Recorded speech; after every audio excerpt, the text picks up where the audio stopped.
Hanging out here at the HBR shop out in Wheatsport. We were originally scheduled to this for 5 o'clock, but I didn't realize with daylight saving time it's going to be dark out by now, so Jimmy and I are in here today. He won the Speedway Championship in the Dirt Car Modified Division at Brewerton Speedway, did pick up a feature win there. He also ran at Wheatsport Speedway 5 times. They don't do official points, but if they did, he would have been on the top of the point sheet there. He finished 6th in points for the Super Dirt Car Series, and this past weekend they ran down at the dirt track at Charlotte. 12th and 8th were his finishes there. He estimates somewhere around 45 or so races this year. Jimmy, first of all, how are we doing today? Doing good, Doug.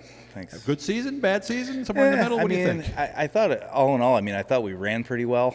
We just didn't really seem to come up with a whole lot to show for it. You know what I mean? We had a bunch of good finishes, but you remember the wins, and we just kind of come up a little light on that front. But we learned a lot. Did a lot of testing and R&D and stuff. Still trying to kind of get our head around this coil package, and I think we're better now than we were in the spring, and I think that gives us some hope going into next year. Seemed like we were consistent, though, right?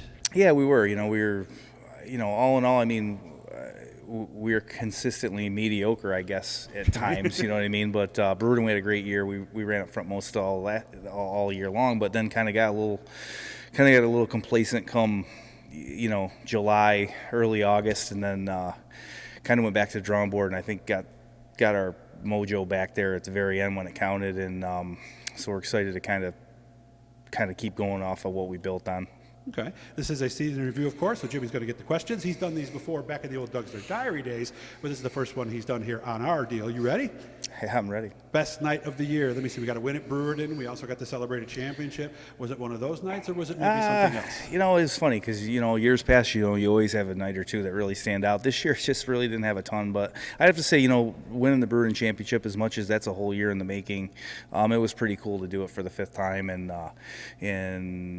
do it with a different car. And it's a tough place to win a race at, let alone a championship. So I'd say if we had to look back, that'd be the night. Okay. Yeah, and again, it was close coming in the last night again. Right? Yeah, it was. It could have went either way, and it could have went either way. Larry had a great year as well. I talked to Jason Barney the other day. He won another ESS championship, and he had another close battle coming in. I've always said in order to win a championship that it's close coming into last night, it really does help to have been there before, right? Oh, yeah. Yeah, there's when it comes down to that kind of, psychological situation. Anytime that you've been there, done it, you lose a few, and it certainly helps, when the time comes to do it again. Worst night of the season is the one that jumps out there. And what happened? There were some nights where we left scratching our heads. I'd say the worst night, though, was probably the Fulton 200 race at Fulton this year. It was a great. It was just a real roller coaster. We got there. We had a real good draw, which everybody knows is super important. Got kind of wiped out on the first lap, which that changes the course, sends you down that hill pretty quick emotionally, and then came back in the consi, squeezed in through the last spot, and then drove from 40th to the lead. And things were really going our way, and we had laps, a right? great race car. Yeah, so went into the second 100. We'd been there before. We'd won it before. I thought we had a car that was going to run up front and challenge there for a win, and then got tangled up in lap traffic and ended up kind of cutting our night short. And we kind of pride ourselves on these guys do a great job with the maintenance. I guess probably due to experience and my age, I try to stay out of trouble, even if it costs us a little here and there on the racetrack. So we very rarely have a ton of mechanical problems or accidents at wrecks. And, to get tore up that bad, in traffic, and 10 laps into the second 100, that was really discouraging. Of course, at least you knew you were good that day, right? Obviously, yeah, we were decent. You never know what you're going to get 80 laps from then, but it was at the time I was pretty confident we were going to be in play. Okay. Superstitious at all? Anything that would fall into that category? My family always was, that Roger and them guys, no green, no peanut. Mm-hmm. No, I still look at green maybe, but not really. Okay. Yeah. Do we do things in a particular order, things like that? I know some guys who, when they get dressed or when they get in the car, everything has to be boom, boom, boom.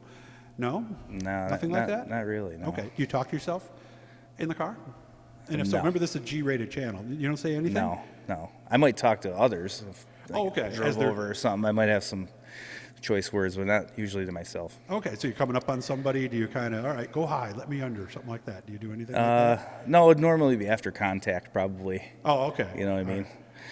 Probably call them or say what I'd want to say to their face, but by the time I get a chance, I'm calmed down. How about when the driver makes a mistake? How do you get yourself back in the rhythm? Do you just tell yourself, come on, man, or do you yell at yourself in the car? Yeah, I mean, we've been in those positions where you're pissed at yourself. I don't know that I've ever physically talked about it, but yeah, I mean, that happens more than people want to admit. What do you do when you're in the staging area for a long period of time? Because you know how it is. Sometimes you can be there for 2 minutes. Sometimes you can be there for a good 10, 15.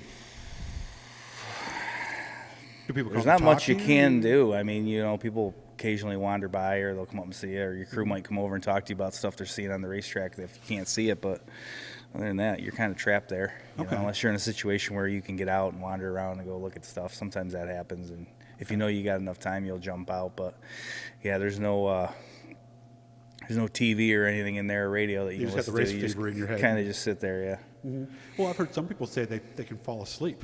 Oh, I've done that. You've done that? Yeah, I have no problem nodding off. You could actually fall asleep in there. Okay. I've heard some stories from you when you were younger and getting started from other people in your family. What advice, if you could go back in time, I think it was 4-cylinder was where you started, right? At Brewerton? Yes. If Jimmy Phelps today could go back, and what year would that have been, you think? 91. 91. You could get in your time machine and go back. What advice would you have for the 1991 4-cylinder Jimmy Phelps? Well, I think that, I don't know. Like this question. Probably enjoy it a little more than we did. You know, Okay. there was always this push to keep going and keep worrying. You know, I think not just maybe that year, but all the years, maybe even last year. Mm-hmm. You know, take the time to enjoy some of the good stuff that goes on. Maybe spend a little more time, on that front, because the next day you're going to get up, there's going to be another race, and if it doesn't end well, you're going to be stuck in that rut. You know what I mean? There's been races where we've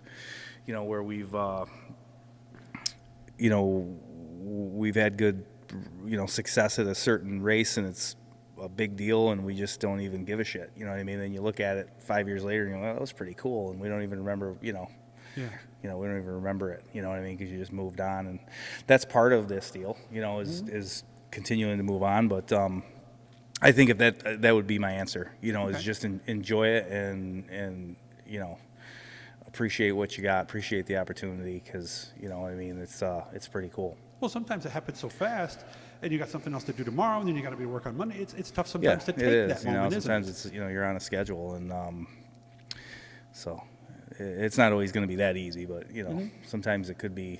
Sometimes you could take a minute and enjoy what you're doing. And even if it's a 16th to 4th and the car was good, maybe not be something about the 3 spots you didn't get, but the fact that you passed 12 cars, right? Well, you would think, but that's the funny thing about racing competitively is the minute you get to 4th, you feel you should have been 2nd, right. So you're never happy in this sport. That's a tough part about it, and that's why you don't take the time to enjoy it. What are we doing next year? Are we doing the same thing? We scaling back? As of right now, we're gonna. I think the plans are to head to Florida. Try to run the entire tour and probably do Brewerton. We're talking about, we really kind of got to the point where we didn't really have a viable Saturday night home that we really enjoyed going to. So we took Saturday nights off. It gave us the opportunity to do some other things. But in the same time, it gives us the opportunity maybe to, start looking a little bit more outside of the box at some of these bigger races that, are going on without us. And that we haven't been entertaining in the past. So there's some opportunity. Maybe we're having some discussion about, putting some stuff together to maybe run, I'm not saying 20 more races, but a handful more bigger shows outside the dirt window. And we'll just have to see as things progress. So that was the season for Jimmy Phelps. You going to the show next weekend? Yeah, we'll probably pop in there. Will Weedsport be there, or you'll be there? Weedsport will not be there. You'll be in the spring. It's kind of early. We're not really ready.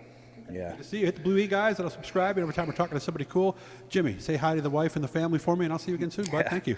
Hello there. Yeah. We'll see you, Doug. Thanks.